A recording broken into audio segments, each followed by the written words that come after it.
بسم الله الرحمن الرحيم. அத்தியாயம் 27 வசனம் 82.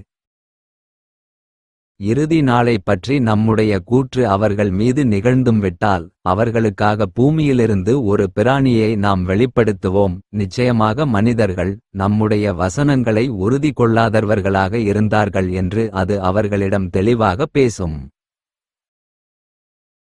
அத்தியாயம் 27 வசனம் 87. சுர்குரல் ஊதப்படும் நாளில் அல்லாஹ் காப்பாற்ற நாடியவர்களைத் தவிர வானங்களிலுள்ளவர்களும் பூமியிலுள்ளவர்களும் திடுக்கிட்டு விடுவார்கள். ஒவ்வொருவரும் பணிந்தவர்களாக அவனிடம் வந்து விடுவர். அத்தியாயம் 28 வசனம் 56. நபியே, நிச்சயமாக நீர் விரும்பியோரை நேர் வழியில் செலுத்தி விடமாட்டீர். எனினும் அல்லாஹ் தான் நாடியோரையே நேர் வழியில் செலுத்துகின்றான். மேலும் நேர்வழி பெறுகிறவர்களை அவனே மிக அறிந்தவன். அத்தியாயம் 28 வசனம் 61. என்னே, எவனுக்கு நாம் அழகான வாக்காக வாக்களித்து அதை அவனும் அடைய இருக்கின்றானோ அவன், எவனுக்கு நாம் இவ்வுலக வாழ்க்கையின் அற்ப சுகங்களை மட்டும் அளித்து பின்னர் அவன் மறுமை நாளில் குற்றம் சாட்டப்பட்டு தண்டனைக்காக முன்னிலைப்படுத்தப்படுபவர்களில் இருப்பானோ அவனைப் போல் ஆவானா? அத்தியாயம் 28 வசனம் 71. நபியே, நீர் கூறுவீராக, மறுமை நாள் வரை அல்லாஹ் உங்கள் மீது இரவை நிரந்தரமாக ஆக்கிவிட்டால் உங்களுக்கு பகலின் வெளிச்சத்தை கொண்டுவரக்கூடியவன் அல்லாஹ்வையன்றி வணக்கத்திற்குரிய வேறு நாயன் யார் இருக்கின்றான் என்பதை நீங்கள் சிந்தித்துப் பார்த்தீர்களா? இதனை நீங்கள் செவியுறமாட்டீர்களா? அத்தியாயம் 28 வசனம் 72. நபியே, நீர் கூறுவீராக, மறுமை நாள் வரை உங்கள் மீது அல்லாஹ் பகலை நிரந்தரமாக ஆக்கிவிட்டால் நீங்கள் எதில் இளைப்பாறுவீர்களோ அந்த இரவை உங்களுக்கு கொண்டுவரக்கூடியவன் அல்லாஹ்வையன்றி வணக்கத்திற்குரிய வேறு நாயன் யார் இருக்கிறான் என்பதை நீங்கள் சிந்தித்துப் பார்த்தீர்களா? இதனை நீங்கள் உணர்ந்து பார்க்க மாட்டீர்களா? அத்தியாயம் 28 வசனம் 73. இன்னும் தன் அருளால் இரவையும் பகலையும் உங்களுக்கு அவனே ஆக்கினான். இரவை அதில் நீங்கள் இளைப்பாறுவதற்கும் பகலை நீங்கள் அதில் அவனுடைய அருளைத் தேடிக் கொள்வதற்கும் இன்னும் நீங்கள் அவனுக்கு நன்றி செலுத்துவதற்காகவும் அவ்வாறு ஆக்கியுள்ளான். அத்தியாயம் 29 வசனம் 12.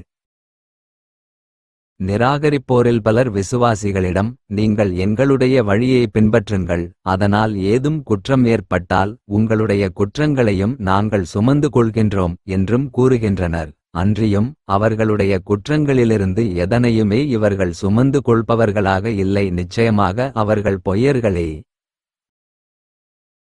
அத்தியாயம் 29 வசனம் 13.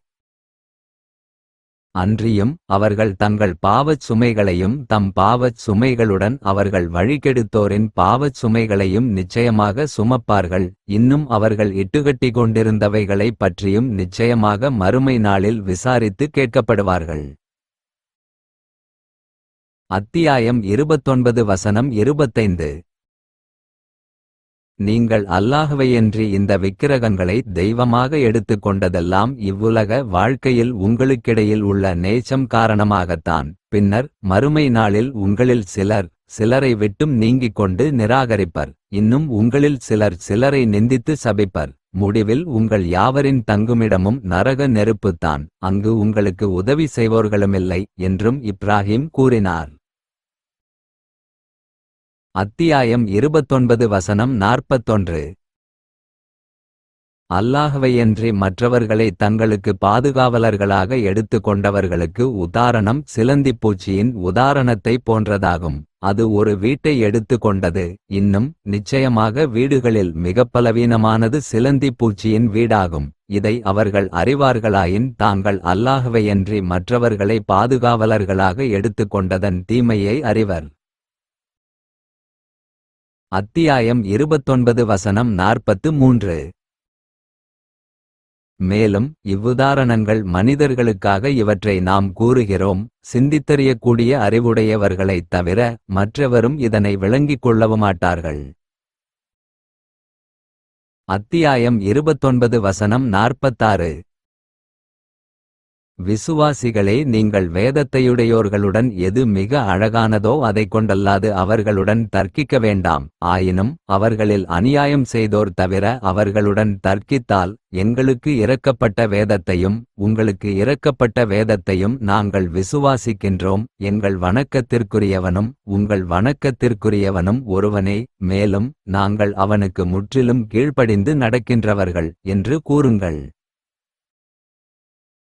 அத்தியாயம் 29 வசனம் 64.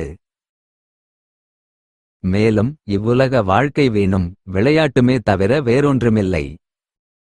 அவர்கள் அறிந்தவர்களாக இருப்பின் நிச்சயமாக மறுமையின் வீடு, அதுவே நித்திய வாழ்க்கையாகும். அத்தியாயம் 30 வசனம் 7.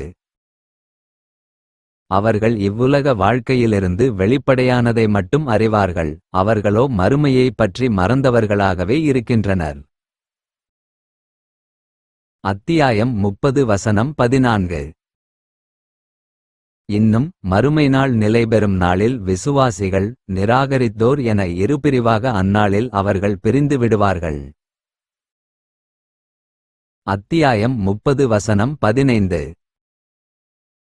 எனவே விசுவாசங்கொண்டு நற்கருமங்களையும் செய்தார்களே, அத்தகையோர் மறுமையில் சுவனபதியிலுள்ள உன்னதமான பூங்காவனத்தில் அவர்கள் மகிழ்விக்கப்படுவார்கள். அத்தியாயம் 30 வசனம் 16. மேலும் நம்மை நிராகரித்து நம்முடைய வசனங்களையும் மறுமையின் சந்திப்பையும் பொய்யாக்குகின்றார்களே, அத்தகையோர் அவர்கள் வேதனையில் பிரசன்னமாக்கப்படுபவர்கள். அத்தியாயம் 30 வசனம் 40. அல்லாஹ் எத்தகையவனென்றால், அவன் உங்களை படைத்தான், பின்னர் அவன் உங்களுக்கு வாழ்வாதாரங்களைக் கொடுத்தான், பின்னர் அவன் உங்களை மரணிக்கச் செய்வான், பிறகு அவன் உங்களை உயிர்ப்பிப்பான். அவற்றில் எதையேனும் ஒன்றைச் செய்பவர்கள் உங்கள் இணையாளர்களில் எவரேனும் உண்டா? அவன் தூயவன், அவர்கள் இணை வைப்பதை விட்டும் அவனே மிகவும் உயர்ந்தவன். அத்தியாயம் 32 வசனம் 13. மேலும் நாம் நாடியிருந்தால் இவர்களில் உள்ள ஒவ்வொரு ஆத்மாவிற்கும் அதற்குரிய நேர்வழியை நாம் கொடுத்திருப்போம். எனினும் ஜின்களாலும் மனிதர்களில் உள்ள குற்றவாளிகள் யாவராலும் நிச்சயமாக நான் நரகத்தை நிரப்புவேன் என்று என்னிடமிருந்து வாக்கு முன்னரே ஏற்பட்டுவிட்டது. அத்தியாயம் 32 வசனம் 21. மேலும் அவர்கள் பாவங்களிலிருந்து திரும்பிவிடுவதற்காக மறுமையில் கிடைக்கவிருக்கும் மிகப்பெரிய வேதனையின்றி அதற்கு முன்னர் குறைந்த இம்மை வேதனையிலிருந்து அவர்களை நிச்சயமாக நாம் சுவைக்கச் செய்வோம். அத்தியாயம் 33 வசனம் 7. மேலும் நபிமார்களிடமிருந்தும் உம்மிடமிருந்தும் நூகிடமிருந்தும் இன்னும் இப்ராஹீம், மூசா, மரியமுடைய மகன் ஈசா ஆகியோரிடமிருந்தும் அவர்களின் உறுதிமொழியையே நாம் எடுத்த சமயத்தில் அவர்களிடமிருந்து மிக்க உறுதியான உறுதிமொழியையே நாம் எடுத்தோம் என்பதை இவர்களுக்கு நினைவுபடுத்துவீராக. ஏனெனில் அத்தியாயம் 33 வசனம் 66. அவர்களுடைய முகங்கள் நரக நெருப்பில் புரட்டப்படும் நாளில், நாங்கள் அல்லாஹுவுக்கு வழிபட்டிருக்க வேண்டுமே, அவனுடைய தூதருக்கும் கீழ்ப்படிந்திருக்க வேண்டுமே என்று கூறுவார்கள்.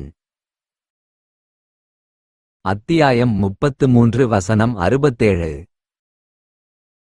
மேலும் எங்கள் இரட்சகனே, நிச்சயமாக நாங்கள் எங்களுடைய தலைவர்களுக்கும் எங்கள் பெரியோர்களுக்கும் கீழ்ப்படிந்தோம், ஆகவே அவர்கள் எங்களை வழி தவறச் செய்து விட்டார்கள். அத்தியாயம் 33 வசனம் 68. ஆகவே எங்கள் இரட்சகனே, நீ அவர்களுக்கு வேதனையில் இருமடங்கை கொடுப்பாயாக, இன்னும் பெரும் சாபமாக அவர்களை சபிப்பாயாக என்றும் கூறுவார்கள். அத்தியாயம் 33 வசனம் 72. நிச்சயமாக நாம் அமானித்தை வானங்கள், பூமி மலைகள் ஆகியவற்றின் மீது அதை சுமந்து கொள்ளுமாறு எடுத்துக் காட்டினோம். அப்போது அதை சுமந்து கொள்வதிலிருந்து அவை விலகிக் கொண்டன, இன்னும் அதை சுமப்பதிலிருந்து அவை பயந்தன. ஆனால் மனிதனோ அதனை சுமந்து கொண்டான். நிச்சயமாக அவன் அமானிதத்தை நிறைவேற்றும் விஷயத்தில் பெரும் அநியாயக்காரனாக அதன் கடமையை அறியாதவனாக இருக்கின்றான். அத்தியாயம் 33 வசனம் 73. அத்தகைய அமானிதத்தை ஏற்றுக்கொண்டு அதற்கு மாறாக நடக்கும் முனாஃபிக்கான வேஷதாரிகளான ஆண்களையும் முனாஃபிக்கான பெண்களையும் இணை வைத்துக் கொண்டிருக்கும் ஆண்களையும் இணை வைத்துக் கொண்டிருக்கும் பெண்களையும் அல்லாஹ் வேதனை செய்வதற்காகவும் அந்த அமானிதத்தை ஏற்றபின் மதித்து நடக்கும் விசுவாசிகளான ஆண்களையும் விசுவாசிகளான பெண்களையும் அவர்களுடைய தவ்பாவை ஏற்று மன்னிப்பதற்காகவும் இவ்வாறு எடுத்துக்காட்டினான். மேலும் அல்லாஹ் மிக்க மன்னிப்பவனாக மிக கிருபையுடையவனாக இருக்கின்றான். அத்தியாயம் 34 வசனம் 31. நிச்சயமாக நாங்கள் இந்த குர்ஆனையும் இதற்கு முன்னுள்ள வேதத்தையும் நம்பவே மாட்டோம் என்று இந்த நிராகரிப்போர் கூறுகின்றனர். ஆகவே இந்த அநியாயக்காரர்கள் தங்கள் இரட்சகன் முன் நிறுத்தப்பட்டவர்களாக நீர் பார்ப்பிராயின் அவர்களில் சிலர் சிலரின்பால் கூற்றை திருப்புவர். அப்போது பலவீனமாக கருதப்பட்டவர்கள் பெருமையடித்துக் கொண்டிருந்தோரிடம் நீங்கள் இல்லாவிடில் நிச்சயமாக நாங்கள் விசுவாசங்கொண்டவர்களாகியிருந்திருப்போம் என்று கூறுவார்கள். அத்தியாயம் 34 வசனம் 32. அதற்கு அவர்களில் பெருமையடித்துக் கொண்டிருந்தவர்கள் பலவீனமாக கருதப்பட்டவர்களிடம் உங்களிடம் நேர் வழி வந்ததன் பின்னர் நீங்கள் அதில் சொல்லாது அதை விட்டும் நாங்களா உங்களை தடுத்தோம்? அவ்வாறு இல்லை, நீங்கள் தாம் அதில் செல்லாது குற்றவாளிகளாக இருந்தீர்கள் என்று கூறுவார்கள். அத்தியாயம் 34 வசனம் 33. அன்றியும் பலவீனமாக கருதப்பட்டவர்கள் பெருமையடித்துக் கொண்டிருந்தவர்களிடம் அவ்வாறல்ல, நாங்கள் அல்லாஹ்வை நிராகரிப்பதற்கும் அவனுக்கு சமமானவர்களை கூட்டுக்காரர்களை நாங்கள் ஆக்குவதற்கும் நீங்கள் எங்களை ஏவிய பொழுது உங்களுக்கு கீழ்ப்படிய செய்தது இரவிலும் பகலிலும் எங்களுக்கு நீங்கள் செய்த சூழ்ச்சியாகும். இன்னும் அவர்கள் யாவருமே வேதனையை கண்ணால் காணும் சமயத்தில் தங்கள் கைசேதத்தை தங்களுக்குள் மறைத்துக் கொள்வார்கள். மேலும் நிராகரித்தோருடைய கழுத்துகளில் நாம் விலங்குகளை ஆக்குவோம். அவர்கள் செய்து கொண்டிருந்ததற்கல்லாமல் வேறெதற்கும் அவர்கள் கூலி கொடுக்கப்படுவார்களா? அத்தியாயம் 34 வசனம் 40. மலக்குகளை வணங்கி வந்த அவர்கள் அனைவரையும் அவன் அல்லாஹ் ஒன்று திரட்டும் நாளை நினைவு கூறுங்கள். பின்னர் மலக்குகளிடம் இவர்கள்தானா உங்களை வணங்கிக் கொண்டிருந்தவர்கள் என்று அவன் கேட்பான். அத்தியாயம் 34 வசனம் 41. அதற்கவர்கள் எங்கள் இரட்சகனே, நீ மிகப் பரிசுத்தமானவன், அவர்களன்றி நீதான் எங்கள் பாதுகாவலன். எனினும் அவர்கள் ஜின்களை வணங்கிக் கொண்டிருந்தனர். அவர்களில் பெரும்பாலோர் அவர்களை அந்த ஜின்களை விசுவாசித்துமிருந்தவர்கள் என்று கூறுவார்கள். அத்தியாயம் 34 வசனம் 42. எனவே இந்நாளில் உங்களில் சிலர் மற்ற சிலருக்கு நன்மையோ தீமையோ செய்ய அதிகாரம் பெறமாட்டார்கள். இம்மையில் அநியாயம் செய்தார்களே அவர்களுக்கு நீங்கள் எதை பொய்யாக்கிக் கொண்டிருந்தீர்களோ அத்தகைய நரக நெருப்பின் வேதனையை சுவைத்துப் பாருங்கள் என்றும் நாம் கூறுவோம். அத்தியாயம் 34 வசனம் 48. மேலும் நீர் கூறுவீராக, நிச்சயமாக எனது இரட்சகன் உண்மையை போடுகின்றான், அது பொய்யை அழித்து மேலோங்கி விடுகிறது, மறைவானவற்றை அவன் மிக அறிந்தவன். அத்தியாயம் 34 வசனம் 49. நபியே நீர் கூறுவீராக, உண்மை மார்க்கம் வந்துவிட்டது, பொய் புதிதாக ஒன்றையும் இதுவரையில் செய்யவில்லை, இனியும் செய்யப்போவதுமில்லை. அத்தியாயம் 35 வசனம் 5. மனிதர்களே, நிச்சயமாக அல்லாஹ்வுடைய வாக்குறுதி உண்மையானதாகும். ஆகவே இவ்வுலக வாழ்க்கை உங்களை திட்டமாக ஏமாற்றி விட வேண்டாம். ஷைத்தானாகிய ஏமாற்றுகிறவனும் அல்லாஹ்வைப் பற்றி உங்களை திட்டமாக மோசடியில் ஆக்கி ஏமாற்றிவிட வேண்டாம். அத்தியாயம் 35 வசனம் 6. நிச்சயமாக ஷைத்தான் உங்களுக்கு விரோதியாக இருக்கின்றான். ஆகவே அவனை நீங்களும் விரோதியாகவே எடுத்துக்கொள்ளுங்கள். அவன் தனக்கு வழிபட்ட தன் கூட்டத்தாரை அழைப்பதெல்லாம் அவர்கள் கொழுந்து விட்டெறியும் நரகவாசிகளில் ஆகிவிடுவதற்காகவேதான். அத்தியாயம் 35 வசனம் 15. மனிதர்களே, நீங்கள் அல்லாஹ்வின்பால் தேவையுடையவர்கள். அல்லாஹ் அவன்தான் பிறர் தேவையற்றவன், சீமான், புகழுக்குரியவன். அத்தியாயம் 35 வசனம் 16. அவன் நாடினால் உங்களை போக்கி விடுவான், மற்றொரு புதிய சிருஷ்டியை கொண்டு வந்தும் விடுவான். அத்தியாயம் 35 வசனம் 17. இது அல்லாஹுவுக்கு கடினமானதுமல்ல. அத்தியாயம் 35 வசனம் 37. அந்நரகத்தில் அவர்கள், எங்கள் இரட்சகனே, இதிலிருந்து எங்களை வெளியேற்றிவிடு, இனி நாங்கள் செய்து கொண்டிருந்ததல்லாத நற்செயலையே செய்வோம் என்று பெரும் சத்தமிடுவார்கள். அதற்கு அல்லாஹ், நல்லுணர்ச்சி பெறக்கூடியவன் நல்லுணர்ச்சி பெறுவதற்கு போதுமான நீண்ட காலம் வரை நாம் அதில் உங்களை வாழ விட்டு வைத்திருக்கவில்லையா? மேலும் இது பற்றி உங்களுக்கு அச்சமூட்டி எச்சரிக்கை செய்கிறவர் உங்களிடம் வந்தே இருந்தார். ஆதலால் நரக வேதனையை நீங்கள் சுவைத்துக் கொண்டிருங்கள், அநியாயக்காரர்களுக்கு எந்த உதவியாளருமில்லை என்று கூறுவான். அத்தியாயம் 36 வசனம் 74. இன்னும் அல்லாஹ்வையன்றி அவற்றால் தங்களுக்கு உதவி செய்யப்படக்கூடும் என்பதற்காக அவர்கள் வணக்கத்திற்குரிய வேறு தெய்வங்களை எடுத்துக் கொண்டிருக்கின்றனர். அத்தியாயம் 36 வசனம் 75. ஆனால் அவர்கள் அவர்களுக்கு உதவி செய்யும் ஆற்றல் பெற மாட்டார்கள். ஆயினும் மறுமையில் அவர்கள் இவர்களுக்கு எதிராகச் சாட்சி கூற முன்னிலைப்படுத்தப்படும் படையினராவர். அத்தியாயம் 39 வசனம் 54. இன்னும் மனிதர்களே, உங்களுக்கு வேதனை வருவதற்கு முன்னதாக உங்கள் இரட்சகன்பால் தவ்பா செய்து நீங்கள் திரும்பிவிடுங்கள். அவனுக்கு முற்றிலும் நீங்கள் கீழ்ப்படிந்தும் விடுங்கள். வேதனை வந்துவிட்டால் பின்னர் எவராலும் நீங்கள் உதவி செய்யப்படமாட்டீர்கள். அத்தியாயம் 39 வசனம் 55. மனிதர்களே, நீங்கள் உணர்ந்து கொள்ளாத நிலையில் திடீரென உங்களுக்கு வேதனை வருவதற்கு முன்னதாக உங்களிரட்சகனிடமிருந்து உங்களின் பக்கம் இறக்கி வைக்கப்பட்ட மிக்க அழகானவற்றையும் பின்பற்றுங்கள். அத்தியாயம் 39 வசனம் 60. இன்னும் நபியே, அல்லாவின் மீது பொய்யுரைத்தார்களே, அத்தகையோரை அவர்களுடைய முகங்கள் மறுமை நாளில் கருப்பாக்கப்பட்டவையாக இருப்பதை நீர் காண்பீர். கர்வங்கொண்டிருந்தவர்களுக்கு தங்குமிடம் நரகத்தில் இல்லையா? அத்தியாயம் 39 வசனம் 71.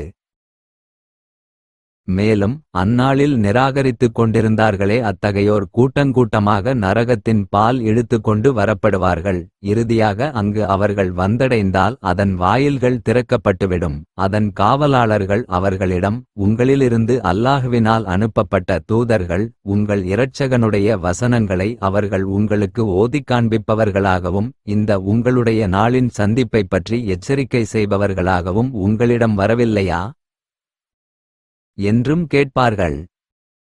அதற்கவர்கள், ஆம், வந்தார்கள். எனினும் நிராகரிப்போரின் மீது வேதனை பற்றிய வாக்கு உறுதியாகிவிட்டது என்றே கூறுவார்கள். அத்தியாயம் 40 வசனம் 10. நிச்சயமாக நிராகரித்துவிட்டார்களே அவர்கள், உங்களையே நீங்கள் கோபித்துக்கொள்வதை விட அல்லாவின் கோபம் உங்களின் மீது மிகப்பெரியதாகும். ஏனென்றால் நீங்கள் விசுவாசத்தின்பால் உலகில் அழைக்கப்பட்ட சமயத்தில் அதனை நிராகரித்துவிட்டீர்கள் என்றும் மறுமையில் மலக்குகளால் அழைக்கப்பட்டு கூறப்படுவார்கள். அத்தியாயம் 40 வசனம் 11. அதற்கவர்கள், எங்கள் இரட்சகனே, இருமுறை நீ எங்களை மரணமடையச் செய்தாய், இன்னும் இருமுறை நீ எங்களை உயிர்ப்பித்தாய். ஆகவே எங்களுடைய பாவங்களை நாங்கள் ஒப்புக்கொண்டோம். எனவே இதிலிருந்து நாங்கள் தப்பித்து வெளியேறுவதற்கு ஏதும் வழி உண்டா என்று அவர்கள் கேட்பார்கள். அத்தியாயம் 40 வசனம் 12.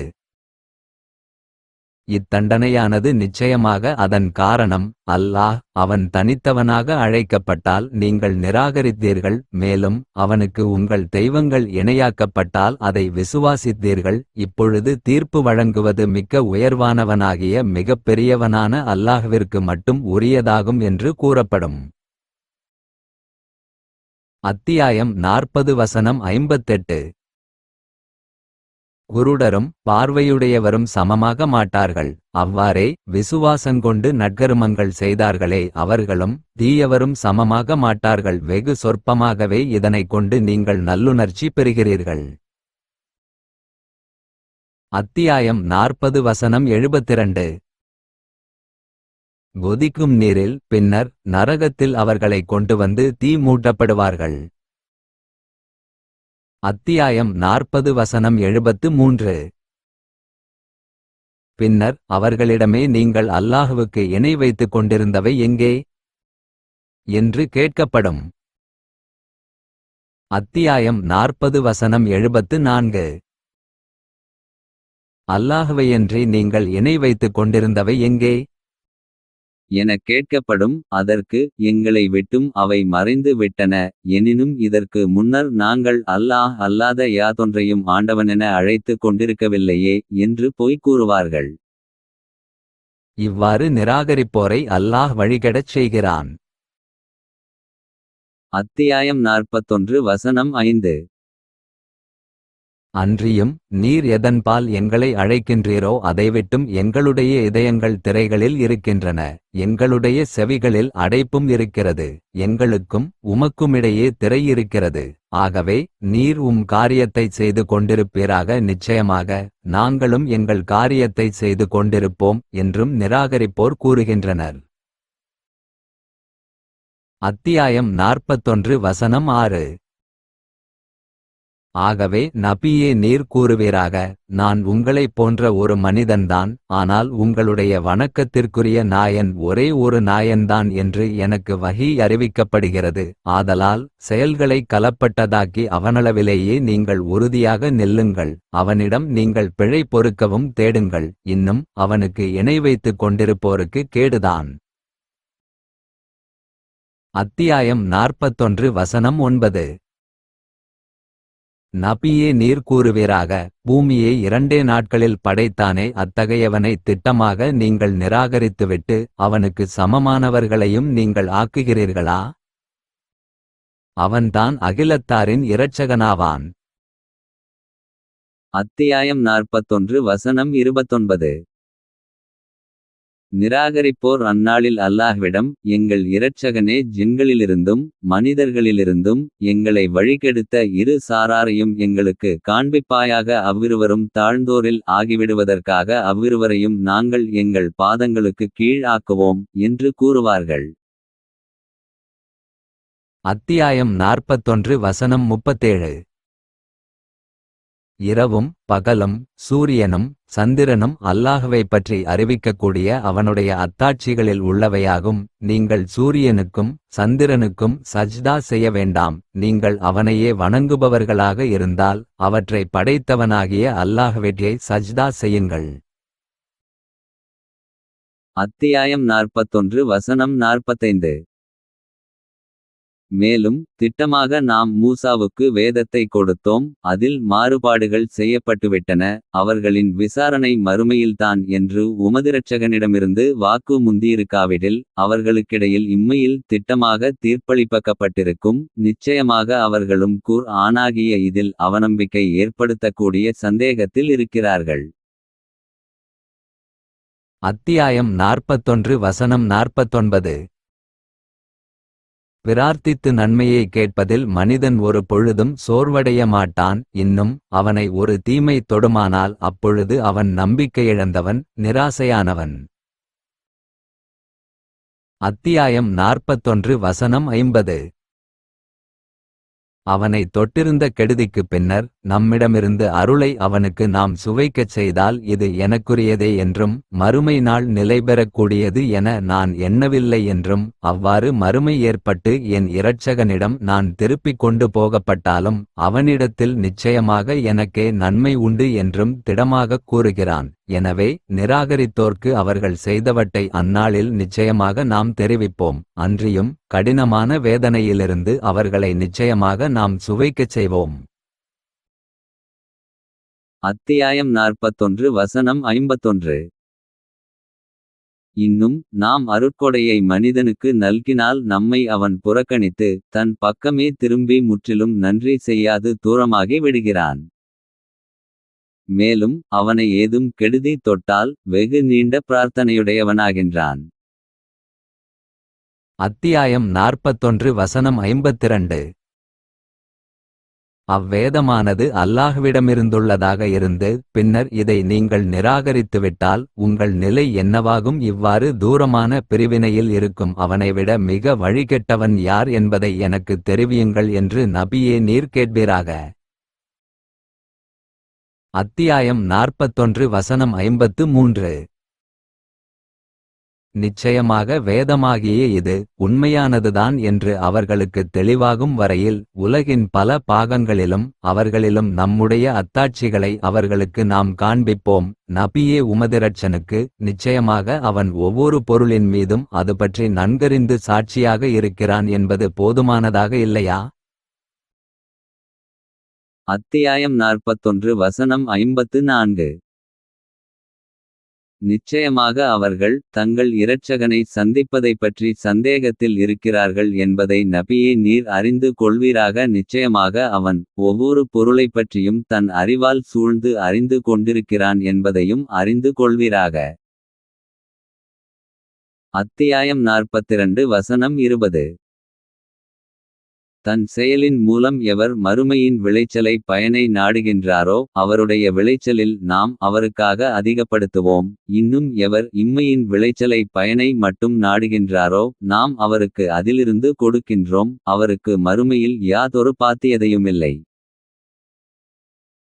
அத்தியாயம் 42 வசனம் 21. மார்க்கத்தில் அல்லாஹ் எதற்கு அனுமதியளிக்கவில்லையோ அதை அவர்களுக்கு மார்க்கமாக்கி வைக்கக்கூடிய இணையாளர்கள் அவர்களுக்கு இருக்கின்றார்களா? கூலி கொடுப்பது மறுமை நாளில்தான் என்ற தீர்ப்பு பற்றிய அல்லாஹ்வுடைய வாக்கு இல்லாதிருந்தால் அவர்களுக்கிடையில் இது வரையில் தீர்ப்பளிக்கப்பட்டே இருக்கும். நிச்சயமாக இத்தகைய அநியாயக்காரர்கள் அவர்களுக்கு துன்புறுத்தும் வேதனை உண்டு.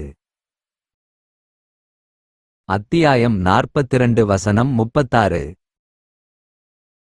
ஆகவே எப்பொருளிலிருந்தும் நீங்கள் கொடுக்கப்பட்டிருப்பது நிலையற்ற இவ்வுலக வாழ்க்கையின் அற்ப சுகங்களே. விசுவாசங்கொண்டு தங்கள் இரட்சகனின் மீது தங்கள் காரியங்களை ஒப்படைத்து முழுமையாக நம்பிக்கை வைப்போருக்கு அல்லாஹ்விடத்தில் உள்ளது மிக்க மேலானதும் மிக நிலையானதுமாகும். அத்தியாயம் 43 வசனம் 5. நீங்கள் வரம்பு மீறிய சமூகத்தவராகி விட்டீர்கள் என்பதற்காக வேதத்தின் நினைவுறுத்தலை உங்களை விட்டு முற்றாக நாம் தடுத்துவிடுவோமா? அத்தியாயம் 43 வசனம் 17. அர்ரஹ்மானுக்கு அவர்கள் எதை உதாரணமாக கூறினார்களோ அதை பெண் மகவை கொண்டு அது பிறந்து விட்டதாக அவர்களில் ஒருவனுக்கு நன்மாராயம் கூறப்பட்டால் பெண் மக்களை விரும்பாத அவன் கவலையினால் கடுங்கோபம் கொண்டவனாக இருக்கும் நிலையில் அவன் முகம் கருத்துவிடுகிறது. அத்தியாயம் 43 வசனம் 18. ஆபரணத்திலும் சிங்காரிப்பிலும் வளர்க்கப்பட்டு தன் சொந்த விவகாரத்தில் கூட தனது நிலையை தெளிவாக எடுத்துக் கூற சக்தியற்ற ஒன்றையா? பெண்களையா? அவனுக்குச் சந்ததிகள் என்று ஆக்குகிறார்கள். அத்தியாயம் 43 வசனம் 36. எவர் அர்ரஹ்மானுடைய நல்லுபதேசத்தை புறக்கணித்து விடுகின்றாரோ அவருக்கு நாம் ஒரு ஷைத்தானை நண்பனாகச் சாட்டிவிடுவோம். அவன் அவருக்கு இணை பிரியாத தோழனாகி விடுகிறான். அத்தியாயம் 43 வசனம் 37. நிச்சயமாக ஷைத்தான்களாகிய அவர்கள் அவர்களை அல்லாவின் நேரான பாதையிலிருந்து தடுத்தும் விடுகின்றனர். மேலும் அவர்களோ தாங்கள் நேரான பாதையில் இருப்பவர்கள் என எண்ணிக்கொள்வார்கள். அத்தியாயம் 43 வசனம் 38. முடிவாக ஷைத்தானை நண்பனாக இணைக்கப்பட்ட அவன் மறுமையில் நம்மிடம் வந்து விடுவானேயானால் எனக்கும் உனக்குமிடையில் கிழக்கு திசைக்கும் மேற்கு திசைக்கும் உள்ள தொலை தூரமாக இருந்திருக்க வேண்டுமே என்றும் என்னை வழிகெடுத்த இந்த தோழன் மிக கெட்டவன் என்றும் கூறுவான். அத்தியாயம் 45 வசனம் 21.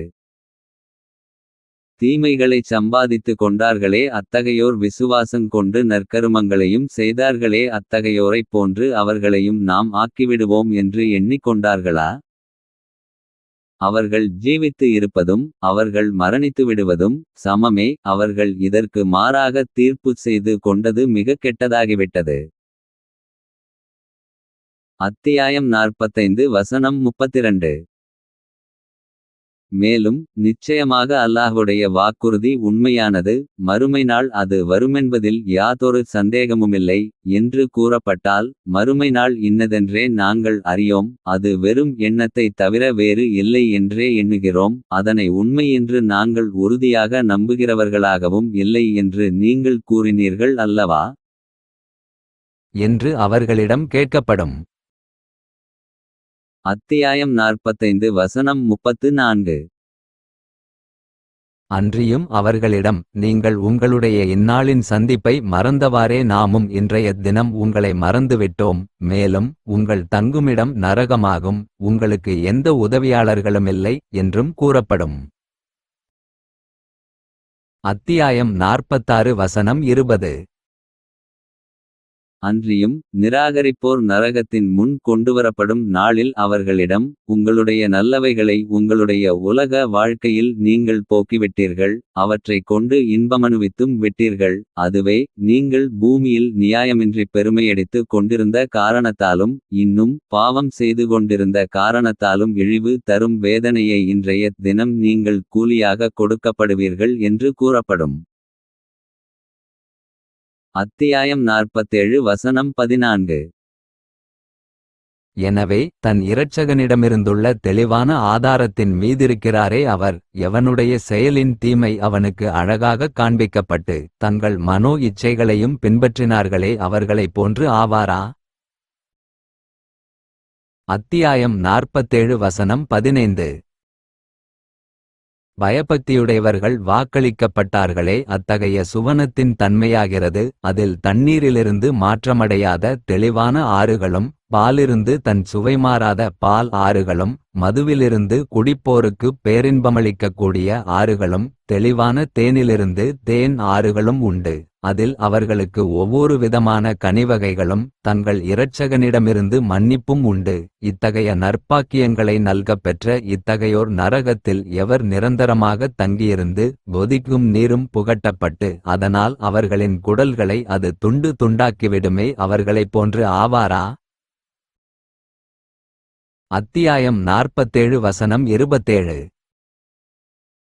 எனவே அவர்களுடைய முகங்கள் மீதும் அவர்களின் முதுகுகளின் மீதும் அடித்து உயிரைக் கைப்பற்றும் மலக்குகள் அவர்களை மரணமடையச் செய்யும் போது அவர்களின் நிலை எவ்வாறிருக்கும்?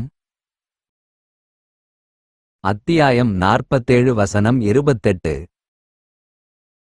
இது ஏனெனில் அல்லாஹ்விற்கு கோபமூட்டக்கூடியதை இவர்கள் பின்பற்றி அவனுடைய திருப்தியை வெறுத்தும் வந்தனர் என்ற காரணத்தினாலாகும். ஆதலால் அவர்களுடைய செயல்களை அல்லாஹ்வாகிய அவன் அழித்துவிட்டான். அத்தியாயம் 47 வசனம் 32.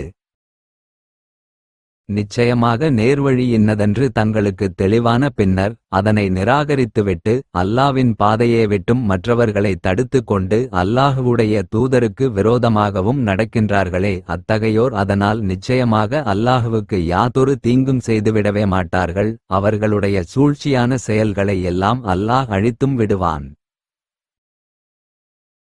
அத்தியாயம் 47 வசனம் 34. நிச்சயமாக நிராகரித்துவிட்டு அல்லாஹுவுடைய பாதையை விட்டும் பிறர் செல்வதைத் தடுத்து பின்னர் அவர்கள் நிராகரித்தவர்களாக இருக்க மரணித்து விடுகின்றார்களே அத்தகையோர் அவர்களுடைய குற்றங்களை அல்லாஹ் மன்னிக்கவே மாட்டான். அத்தியாயம் 49 வசனம் 13. மனிதர்களே, நிச்சயமாக நாம் உங்களை ஓர் ஆண் மற்றும் ஒரு பெண்ணிலிருந்து படைத்தோம். இன்னும் ஒருவருக்கொருவர் நீங்கள் அறிமுகமாகிக் கொள்வதற்காக உங்களை கிளைகளாகவும் கோத்திரங்களாகவும் ஆக்கினோம். நிச்சயமாக அல்லாஹ்விடத்தில் உங்களில் மிக்க கண்ணியமிக்கவர், உங்களில் மிகவும் பயபக்தியுடையவர்தான். நிச்சயமாக அல்லாஹ் யாவையும் நன்கறிந்தவன், நன்குணர்பவன். அத்தியாயம் 49 வசனம் 14. நபியே, அரபிகளிலுள்ள நாட்டுப்புறத்து வாசிகள் நாங்கள் விசுவாசித்திருக்கிறோம் எனக் கூறுகின்றனர். அவர்களிடம் நீர் கூறுவீராக, நீங்கள் விசுவாசிக்கவில்லை, எனினும் நாங்கள் இஸ்லாத்தை ஏற்றவர்களாக இருக்கிறோம் என்று நீங்கள் கூறுங்கள். ஏனெனில் விசுவாசம் உங்களுடைய இதயங்களில் நுழையவேயில்லை. நீங்கள் அல்லாஹ்வுக்கும் அவனுடைய தூதருக்கும் கீழ்ப்படிந்து நடப்பீர்களாயின் உங்களுடைய நன்மையான செயல்களிலிருந்து எதையும் அவன் உங்களுக்கு குறைத்துவிடமாட்டான். நிச்சயமாக அல்லாஹ் மிக்க மன்னிப்பவன், மிக்க கிருபையுடையவன். அத்தியாயம் 50 வசனம் 3. நாம் இறந்து உக்கி மண்ணாகிவிட்டாலும் உயிர் கொடுத்து எழுப்பப்படுவோமா? அது இயற்கைக்கு மாற்றமானதாகும், ஆகவே அது தூரமான மீட்சியாகும் என்றும் கூறுகின்றனர். அத்தியாயம் 50 வசனம் 4.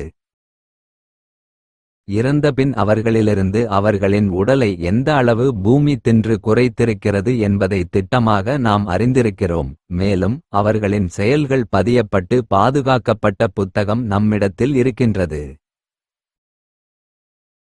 அத்தியாயம் 50 வசனம் 16. மேலும் நிச்சயமாக நாம்தான் மனிதனை படைத்தோம். நன்மை தீமை ஆகியவற்றிலிருந்து அவன் மனம் எதை ஊசலாடச் செய்கிறது பேசுகிறது என்பதையும் நாம் நன்கறிவோம். இன்னும் நாம் பிடரியிலுள்ள உயிர் நரம்பை விட அவனுக்கு மிகச் சமீபமாகவே இருக்கின்றோம். அத்தியாயம் 50 வசனம் 17. வலது புறத்திலும் இடது புறத்திலும் அமர்ந்து செயல்களை எடுத்தெழுதும் இருவானவர் எடுத்தெழுதும் சமயத்தில். அத்தியாயம் 50 வசனம் 18. அவனிடம் அதை எழுத எதிர்பார்த்து தயாராக இருக்கின்ற கண்காணிப்பாளர் இருந்தே தவிர சொல்லால் எதையும் அவன் மொழிவதில்லை. அவன் கூறுபவை அனைத்தும் பதியப்படுகின்றது. அத்தியாயம் 50 வசனம் 19. மரண மயக்கம் உண்மையாகவே வந்துவிட்டது. அவனிடம் அது, நீ எதை விட்டும் வெறுண்டோடிக் கொண்டிருந்தாயோ அதுவாகும் என்று கூறப்படும். அத்தியாயம் 50 வசனம் 20. மேலும் குரல் ஊதப்படும், அப்போது அவனிடம் உனக்கு இது அச்சுறுத்தப்பட்ட விசாரணை நாளாகும் என்று கூறப்படும். அத்தியாயம் 50 வசனம் 21. அந்நாளில் ஒவ்வோர் ஆத்மாவும் அதை அழைத்து செல்பவரும் சாட்சி கூறுபவரும் அதனுடன் இருக்கும் நிலையில் வரும். அத்தியாயம் 50 வசனம் 22. அதனிடம் திட்டமாக, நீ இதனைப் பற்றி மறதியில் இருந்தாய். ஆகவே மறுமையில் நடந்தேறும் காரியங்கள் பற்றி மறைத்துக் கொண்டிருந்த உன் திரையை உம்மை விட்டும் நாம் நீக்கிவிட்டோம். எனவே உன்னுடைய பார்வை இன்று கூர்மையாயிருக்கின்றது. ஆகவே நீ இதனைப் பார் என்று கூறப்படும். அத்தியாயம் 50 வசனம் 23. சாட்சி கூற அவனுடன் இருப்பவர், இதோ அவனுடைய பதிவேடு என்னிடமிருப்பது தயாராக இருக்கின்றது என்று கூறுவார். அத்தியாயம் 50 வசனம் 24. உடனே இரு காவலர்களிடம், மனமுரண்டாக நிராகரித்துக் கொண்டிருந்த ஒவ்வொருவரையும் நீங்கள் இருவரும் நரகத்தில் போட்டுவிடுங்கள் என்று கூறப்படும்.